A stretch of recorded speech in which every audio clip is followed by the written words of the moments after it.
Hello everyone, my name is Chandan Singh. So guys, actually मैं गांव में हूँ। वहाँ यहाँ ज़्यादा फैसिलिटीज़ नहीं है, मतलब मेरा सेटअप नहीं है कि मैं सही से शूट कर पाऊँ।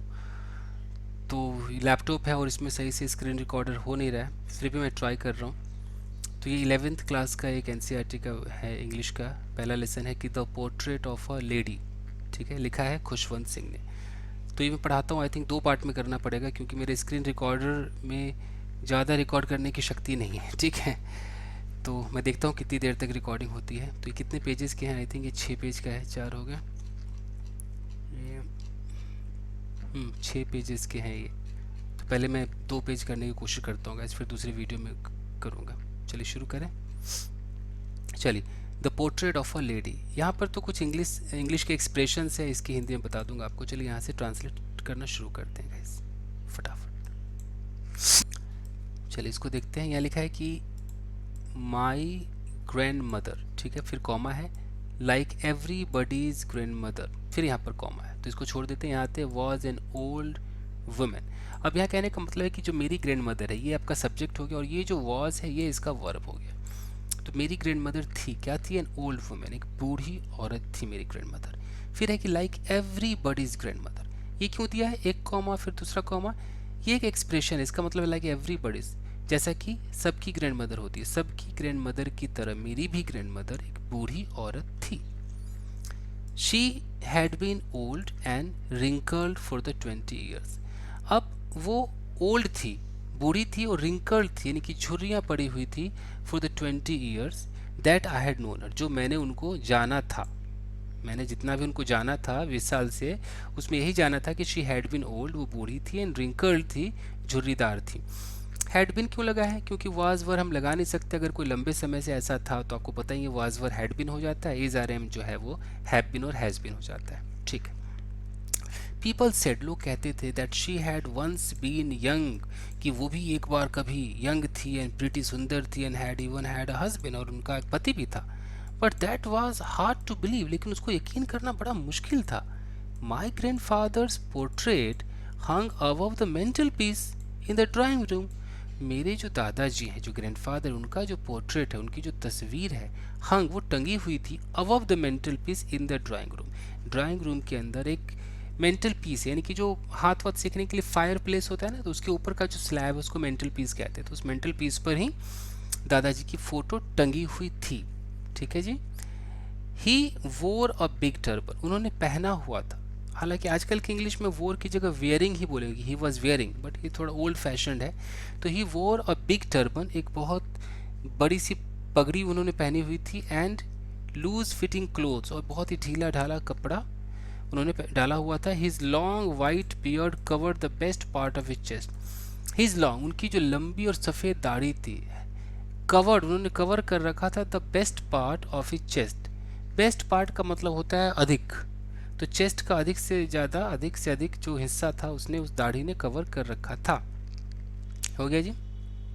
कहाँ गया? Okay. And he looked at least 100 years old, और वो कम से कम 100 साल के वो दिख रहे थे। He did not look the sort of person you would have a wife और children. He did not look, उनको देखकर ऐसा नहीं लगता था कि he the sort of person, कि वो इस तरह के भी लोग हैं। सॉर्ट ऑफ का मतलब है कि द काइंड ऑफ, इस तरह के लोग हैं, who would have a wife, जिनकी बीवी भी होगी और चिल्ड्रन और बच्चे भी होंगे। तो उनको देख के ऐसा लगता नहीं था। He looked as if he could only have lots and lots of grandchildren. He looked, उनको देखकर ऐसा लगता था, एज इफ, मानो कि उनके पास सिर्फ पोता पोती ही हो। ठीक है, ऐसा देख के लगता था, इतने वो बूढ़े दिखते थे। As for my grandmother being young and pretty, as for का मतलब है as far as something is concern, तो जहाँ तक माई ग्रैंड मदर, मेरी दादी जी का, बींग यंग, जवान होना, एंड प्रीटी, सुंदर होना कंसर्न है, तो थॉट वॉज ऑलमोस्ट रिवोल्टिंग। ये जो सोच है ना, ये सोच ही ऑलमोस्ट एक तरीके से, मतलब रिवोल्टिंग था, एक बड़ा हार्ड था बिलीव करना कि नहीं यार ऐसा नहीं होगा, वो सुंदर नहीं हो सकती, वो तो इतने साल से तो मैं ऐसे ही देख रहा हूँ बूढ़ी। ये था।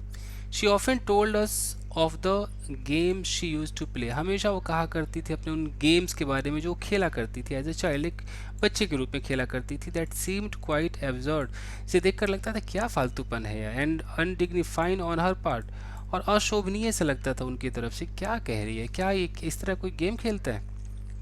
And we treated it like the fables of the prophet, और हम इसको ऐसे बर्ताव करते थे, जो कहानी सुनाती थी, like the fables of the prophets, कि जैसे प्रोफेट्स यानी कि जो ईश्वर के दूत होते हैं उनकी जो कहानियाँ होती हैं ना, फेबल मतलब कहानियाँ, कहानियाँ ऐसे सुना रही है। She used to tell us, यानी कि हमें वो जो बताया करती थी ऐसा लगता था कहानी सुना रही है। ठीक है जी, आगे देखते हैं। She had always been short, वो हमेशा से छोटी थी, एंड फैट, मोटी थी, एंड स्लाइटली बेंट, और हल्की झुकी हुई थी।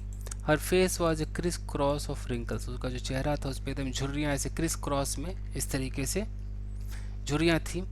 नो वी वर सर्टेन, हम बिल्कुल निश्चित थे, that she had always been as we had known her, यानी कि जिस तरीके से हमने उनको जाना था वो ऐसी ही थी। ओल्ड, बूढ़ी थी, सो टेरिबली ओल्ड, बहुत बुरी तरह बूढ़ी थी, that she could not have grown older, इतनी बूढ़ी थी कि अब इससे ज़्यादा ओल्डर कैसे हो सकती थी, इतनी वो बूढ़ी थी। And had stayed at the same age for 20 years, और ऐसा लग रहा था कि एक ही एज में वो 20 साल से है।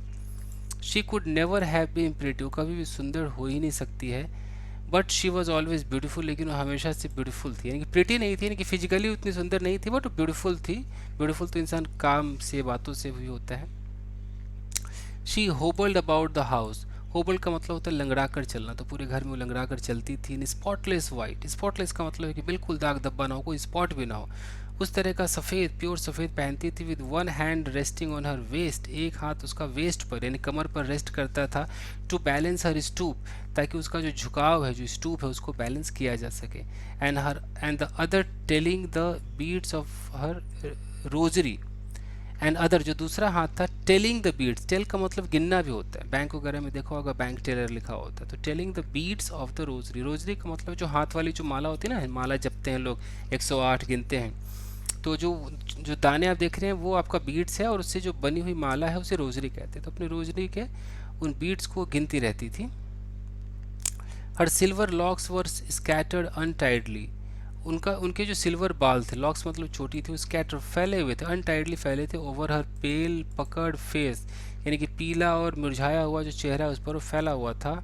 And her lips constantly moved in Audible prayer, and her lips, और उनके जो होठ थे, कॉन्स्टेंटली मूव्ड, लगातार वो मूव करते थे, इन ऑडिबल प्रेयर, यानी कि आवाज़ नहीं आती थी बट होठ हिलते रहते थे, कुछ ना कुछ वो प्रार्थना करती रहती थी। यस शी वॉज ब्यूटिफुल, हाँ वो सुंदर थी। She was like the winter landscape in the mountains, वो इस तरीके से थी जैसे कि माउंटेन्स में, पहाड़ी इलाकों में जो विंटर लैंडस्केप आता है, यानी कि स्नो से, बर्फ़ से पूरा माउंटेन ढक जाता है, इस तरीके से वो शी वॉज लाइक, वो उस तरीके से थी। मतलब क्या थी कि an expense of pure white serenity, कि एक फैलाव था। कि यहाँ वाइट सिरेनिटी का मतलब है कि शांति, पीस, कामनेस का पूरा फैलाव था। उनका मतलब उनकी जो पर्सनैलिटी थी, उनका जो कैरेक्टर था, ऐसा कूल, काम, अच्छा सोचने वाला ऐसा कैरेक्टर था। ब्रीदिंग पीस एंड कंटेनमेंट, वो हमेशा वो सांस लेती थी तो शांति और संतुष्टि ही झलकता था। ऐसा है, आगे देखते हैं। My grand mother and I were good friends, मेरी दादी माँ और मैं दोनों एक अच्छे दोस्त थे। My parents left me with her, मेरे माँ बाप उनके साथ मुझे छोड़ गए। When they went to live in the city, जब वो शहर में रहने गए। And we were constantly together, हम लगातार साथ थे। She used to wake me up, वो मुझे जगाया करती थी इन द मॉर्निंग, सुबह सुबह, and get me ready for school, और मुझे स्कूल के लिए तैयार किया करती थी। She said her morning prayer in a monotonous sing song, she said, वो कहती थी अपने सुबह की प्रार्थना को इन मोनोटोनस, पका देने वाले उसी सिंगिंग स्टाइल में। वाइल शी बेद्ड एंड ड्रेस्ड मी, जब वो मुझे नहलाती थी और ड्रेस पहनाती थी। इन द होप, इस उम्मीद में, that I would listen and get to know it by heart, कि मैं इसे सुनूंगा और उसे बिल्कुल ज़ुबानी उसे याद कर लूँगा। I listen because I loved her voice, मैंने सुनी भी आवाज़ क्योंकि मुझे उनकी आवाज़ से प्यार था। But never bother to learn it, लेकिन कभी भी ऐसा बॉदर नहीं हुआ कि नहीं यार मुझे सीखना है, इसके पीछे नहीं भागा और सुन लेता था। Then she would fetch my wooden steel, वो बुलाया करती थी मेरे उस लकड़ी के बने हुए स्लेट को, स्टील कह रहा हूँ, स्लेट को, which she had already wash, जिसे उसने पहले ही धो दिया था। एंड पेन, और एक pen, tie them, and red pen, tie them all in a bundle, सबको बंडल में बांधते थे। क्या लिखा है, washed and plaster with yellow chalk, tiny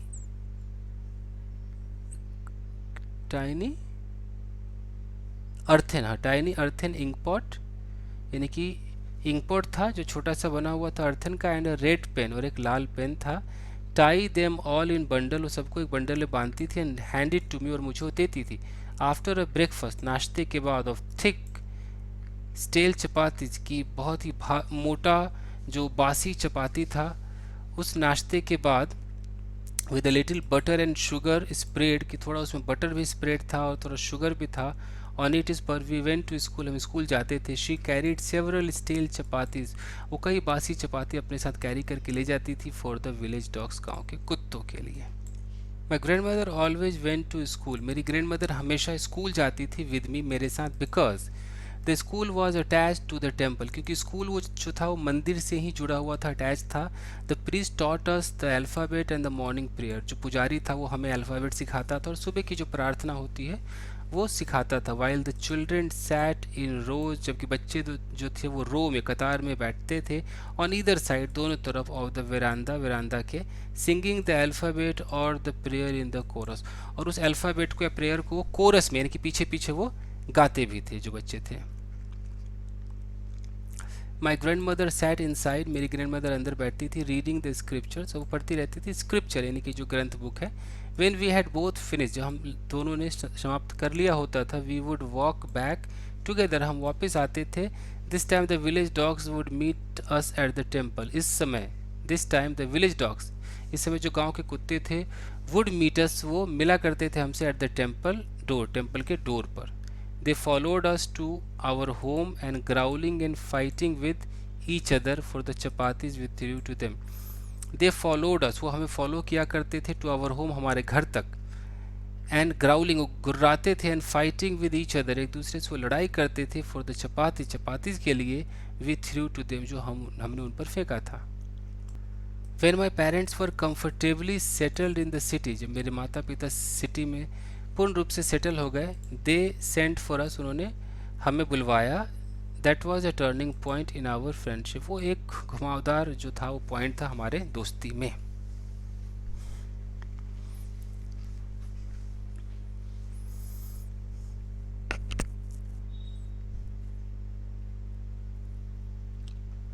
although we shared the same room, हालांकि हम सेम कमरा ही शेयर करते थे, my grandmother no longer came to school with me, मेरी ग्रैंड मदर बिल्कुल भी मेरे साथ स्कूल नहीं आती थी। I used to go to an English school, मैं एक अंग्रेजी स्कूल में जाता था, ये ना मोटर बस, एक मोटर बस में। There were no dogs in the streets, गलियों में कोई कुत्ते नहीं हुआ करते थे। And she took to feeding sparrows, और उन्होंने आदत लगा ली, टुक टुक का मतलब है कि आदत लगा ली, सहारा ले ली, फीडिंग स्पैरोज, चिड़ियों को फीड कराने का, in the country yard of our city house, in the country yard, हमारा जो सिटी हाउस है उसके उस, सॉरी कंट्री यार्ड बोल रहा हूँ, कोर्ट यार्ड बोला ही नहीं जा रहा है, courtyard of our city house, यानी कि उस सिटी हाउस के आंगन में वो यही करती थी, टुक टू फीडिंग स्पैरोज, स्पैरोज को खाना खिलाती थी। ठीक है, अब यहाँ से हम आगे पढ़ेंगे गाइज। आज मैं बस इतना करके देखता हूँ कि ये सही से हो रहा है कि नहीं हो रहा है, उसके बाद मैं इसको कंप्लीट करूँगा, एज से मैं चालू करूँगा। तो बस इसको मैं करके एडिट करके और अपलोड करके देखता हूँ, अगर ठीक जाता है तो आगे मैं शूट करता रहूँगा गाइस। Thank you guys.